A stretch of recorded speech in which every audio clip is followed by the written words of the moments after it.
আসসালামু আলাইকুম রহমতুল্লাহ। সবাই কেমন আছেন? অনেক ভিডিও ছাড়ি এই আমার ইউটিউব চ্যানেলে, ফেসবুকে।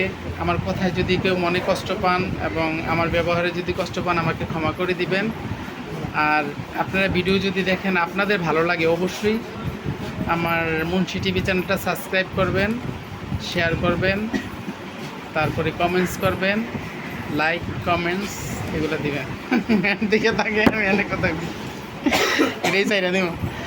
আর সামনে আমার এক ফ্রেন্ড আছে, অনেক ভালো, নামাজ কালাম পড়ে। তো ওর দিকে তাকাই আমার মনটা ওই দিকে চলে গেছিলো। আর দ্বিতীয় কথা হচ্ছে, একটা কথা সবসময় মনে রাখবেন, আপনি আপনার বাবা মার সাথে যে ব্যবহারটা করবেন না, আপনার সন্তান আপনার সাথে সেই ব্যবহারটা করবে। চুল বড় রাখবেন না, যদি বাবরি রাখেন ঠিক আছে, আলহামদুলিল্লাহ। আর নখ বড় রাখবেন না, ছোটো রাখবেন। চেষ্টা করবেন প্রত্যেক সপ্তাহে নখ কাটার জন্য। এবং আপনার যে মুছ ছোট রাখবেন, মুছে যেন পানি না লাগে এমনভাবে মুছ রাখবেন। নাকের পশম কেটে রাখবেন। ভালো থাকবেন, সুস্থ থাকবেন, শরীরে পোশাক পরিষ্কার রাখবেন, তাহলে আপনার চুলকানি হবে না। আসসালামু আলাইকুম রহমতুল্লাহ।